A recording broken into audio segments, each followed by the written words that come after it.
Hello everybody and welcome back to Point Serve.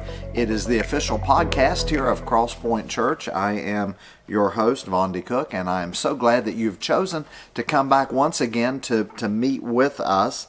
And if you want to know more about Crosspoint Church, just jump on our Instagram page. You can go to our Facebook page, our website at beckleycrosspoint.org. You can find all kinds of things about Crosspoint Church and who we are. And if you'll just Google Beckley Crosspoint, you will be amazed what all that you will find at that place. Yet, when we come together here for the podcast, for Point Serve, we want to share with you some things. I am the lead pastor here at Crosspoint, and I want to explain to you once again why we feel another podcast. Here at Crosspoint, we believe in the concept of servant leadership. And servant leadership is one that is a little different from other leadership processes that you see out there. And so this podcast is hopefully going to help you, whether you lead in the marketplace or if you're in church world, that you can utilize these concepts, these ideas that we will share together with you so that you can be a better leader regardless of where you serve. Because so many of us have varied places that we are able to spend our time, and with that, I hope that you will get some things out of this that you can utilize. Servant leadership characteristics that we have looked at thus far are listening, empathy, and healing. And today we're going to talk about the next servant leadership characteristic, and that one is persuasion. And persuasion is probably one of the more difficult ones. I don't know that we're going to get all the way through it today. We may pick it back up again next month because we live in a time of unprecedented change. I know we hear that word unprecedented a whole lot in our world today. Yet when it comes to change, each and every one of us realizes that our world has changed drastically in the last 2 years. I've heard some folks even go back and talk about how the world changed when the Gutenberg printing press first became available so that people could literally print things over and over again and could get a lot of information out. We've now gone from Gutenberg to Google. We are now at a place where people are communicating and change is taking place more rapidly now than any time probably in the last at least 100 years, possibly the last 500 years.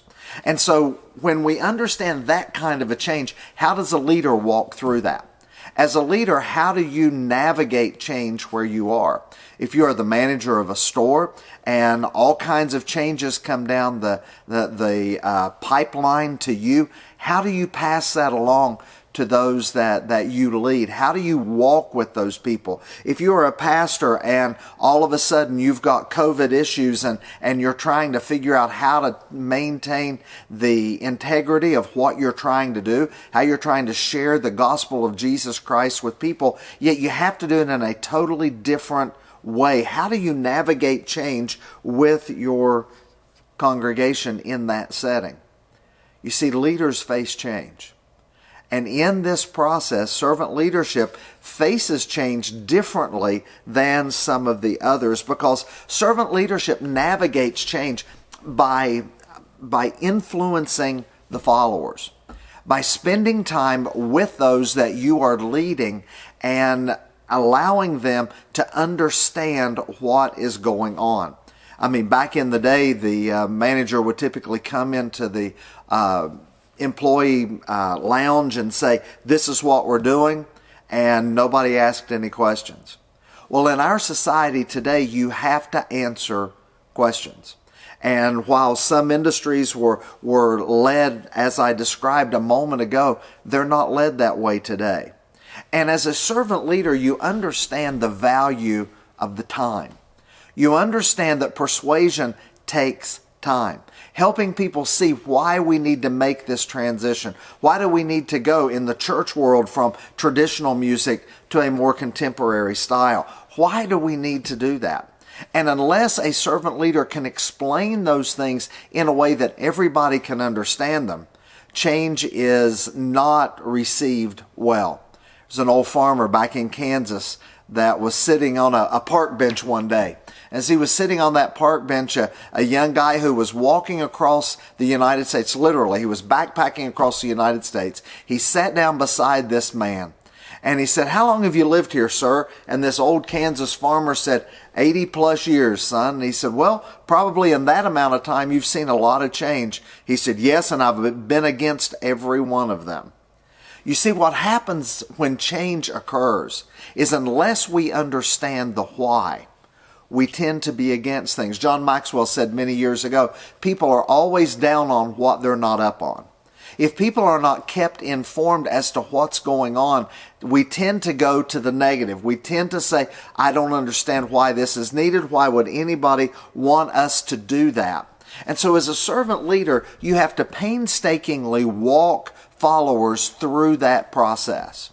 And I know sometimes in the marketplace we have to make changes very quickly. Sometimes we have to make adjustments very quickly. Well, if that is the case, then as a servant leader, even though the change has been made, then you painstakingly go back and work with your followers to help them understand the why. Because it's the explaining of the why that gives reason. The explaining of the why gives rationale. The explaining of the why lets them know just how important they are in that process with you as the leader. Because if you take the time to sit down and walk with them through that process, then they know you value them. And as a servant leader, we lead by the value we place inside of our followers. I'll never forget, this has been about 15 years ago. There was an older gentleman by the name of Phil Smith. Phil and his wife Grace were well in their 70s when I became their pastor. Phil was actually the first chairman of our board when I came to be the pastor here at Cross Point. And we were in the process then of moving to a brand new facility, and by this point, Phil and Grace were unable to come to church. Their health was just to the place that they couldn't do it anymore. And I remember the day that I took the drawings of the new building over to Phil and Grace's house. It was just a small house in downtown Beckley is where they lived. And I took those drawings and we cleaned off their dining room table and we laid that drawing out. And we walked through every part of the new facility. We walked through every room and where it would be and where the adult class would be if they were physically able to ever come back and be a part of that small group. We showed them where the auditorium was going to be, where church service would happen. We showed Grace the new kitchen and what all it was going to have in it. And those two individuals spent time looking over that blueprint. They looked over that drawing and they were as excited as they could be to see exactly what was going on. They weren't the only elderly couple that I did that with. And people asked me, "Why did you do that?" I said, because as their pastor, I wanted them, even though they couldn't come, even though they didn't hear, they weren't able to attend the meetings where we shared the information, I wanted them to understand just how important they were and how valuable they were to the process. Now, both Phil and Grace are no longer with us. They're both in heaven today. Yet, I remember that day of trying to help them understand the reason and the rationale. And as a servant leader, that reason and rationale as to why we do what we do. When you're working at a hotel and you're working that front desk, the smile that you have on your face is way more important than the accountant back in a back room somewhere. The accountant in the back room cannot be a very nice person at all, but you better have someone very nice on that front desk when people come in, because it's that first impression piece. But yet, if we don't understand the why of the things that are going on around us, we will not be people who are able to develop and get to the place to where we embrace all that's going on. And you see, as a servant leader, when I spend time, when I am willing to painstakingly walk through processes, things that I may already understand and I'm tired of talking about it, but someone else doesn't know it. And I will begin to walk them through it and help them get to the same place I am. Once they get there, then their development is at a different level than where they were when we started the process. It's hard work. Being a servant leader, to where you don't lead by intimidation, where you don't lead by fear of termination. Being a servant leader where you lead by influence is so different than what many people are used to today. Yet I believe it's the best way to lead no matter where you are. Whether you're in a coal mine, whether you're in an automobile plant, whether you are a mom and pop shop that is open and you're selling snacks to kids when they get out of school, no matter what you're doing, no matter what ministry you're involved in, whether it's a children's ministry, a youth ministry, a senior adult ministry, all of these ways of influencing people by caring enough about them to share with them the why. That's where persuasion takes place. And when we are willing to persuade people, then they realize just how much we value them because we'll take the time to talk with them. And it's in that relationship process, it's in that relationship building time that you spend with them that a servant leader is able to influence and to take them to the next level of their development, which ultimately is our goal anyway. It's not just to move us from point A to point B. It is to help those that walk along with us to come and see the journey.